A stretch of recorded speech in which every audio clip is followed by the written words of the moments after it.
Hey guys, what's up? I am here to give you guys a recap on the new episode of Fate Grand Order Zettai Maju Sensen Babylonia, or you can call it Fate Grand Order Absolute Demonic Front Babylonia on episode 5. This episode right here was pretty fun, although like nothing much has really happened until towards the end of the episode. Not to mention excuse me, sorry. I'm afraid what happened towards the end may have a big part to play later, which obviously it will. I mean, like, those guys who played the game obviously should already know what's to come. Although they might have made some changes here and there, I still had my enjoyment. Let's just get this started, alright? We have to it that Gilgamesh decides to give instruction order to, like, Ritsuka and Mash himself, and he tells them to be quiet because he doesn't want Suzui to find out. And they end up having to go to an observatory to like figure out maybe to check some things up over there. And of course Gilgamesh comes along, and it looks like to me Mash and Fujimaru tells him about their journeys, and he kind of finds it boring, but he could tell that they had a lot of fun all together. Which I go like, I mean like some things tend to happen here and there, but nothing much of the sort. And, when we saw some scenes with Gilgamesh having to get along with some people and then the kids, I thought that was pretty cute. I mean, let's not forget, we're talking about Gilgamesh here, okay? We all know either in the Type Moon or the Nasuverse, he was a freaking, like, tyrannical dictator, or should I say a tyrannical ruler. And even though he was like that, I think he had great order, if anything. But we don't really know if that's really is the case. But anyways, we had to it that they end up having to reach the observatory and seem to have a little small talk with each other.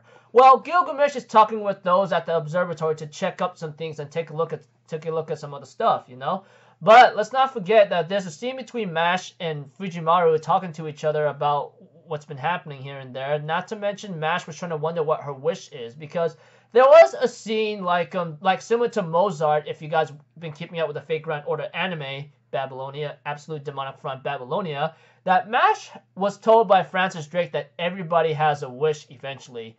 I mean, as long as you keep living and keep fighting, you'll understand why you raise that shield to its absolute limit into the very end, that kind of thing. Which I go like, that's pretty sweet about Francis Drake, I mean, in terms of like what she is in the game, I mean like obvious from the get-go, there's nothing much to talk about. But one thing for sure, Mash is trying to wonder what her wish is, but apparently she already has one. I guess she would just have to keep going or journeying or fighting to maybe possibly find out what that wish is exactly. However, their time, Ritsuka and Mash's time together gets interrupted by the fake Enkidu, and they actually struggle to face this guy. I mean, like, let's be honest. When we played the game, he was like easy to hold off.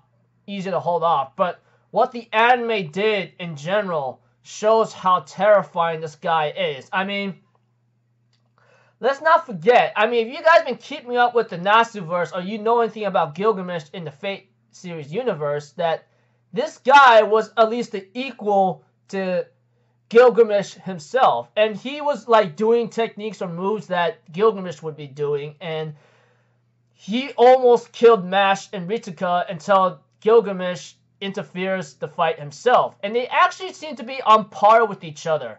And of course, however, Enkidu had one chance to actually kill Gilgamesh when he had to, but something happened to him actually made him hesitated, which obviously we all know why. I mean, obvious from the get-go, or if you guys, like I said, know about the tales of Gilgamesh and Enkidu, whether if it's in fictional story or into like the Fate series or the Nasuverse, you would know why Enkidu could not kill him entirely, even when he had the chance to do so. Although, like, Gilgamesh also confesses or tells Ritsuka and Mash that if he was really dang straight up with me or something, I would have been killed along with you two. And I go like, oh wow, even Gilgamesh, who's a highly arrogant king above all heroes or something, a little minor spoiler by the way, is admitting to that. But of course, Gilgamesh tries not to say anymore due to the fact of like maybe some things he's remembering, along with Enkidu thinking the same thing, you know. And eventually, Gilgamesh could only look at the starry skies and Enkidu talking to himself, saying that he will kill her, you know, and I mean kill him and fulfill his mother's wish here and there. And the episode title ends up calling Gilgamesh's journey. Anyways, I thought this episode with Gilgamesh talking to spending some time with Mashu and Ritsuka was actually pretty fun, and then the fight between Gilgamesh and Enkidu, man, that was pretty intense. Well done, Anime Studio. That did it good right there. But aside from that, one thing for sure I will say is that Enkidu is much more threatening compared to the game, obviously, because if you played the game, you could always find strategies how to hold him off or possibly defeat him. But if it was real life right now, you'd be dead in an instant because this guy, yeah. Okay, that's about it, people. I'll see you guys in the next video. So I'm off. Have a good day, and I'll see you guys next time. All right, peace out. Bye bye. Toot toot.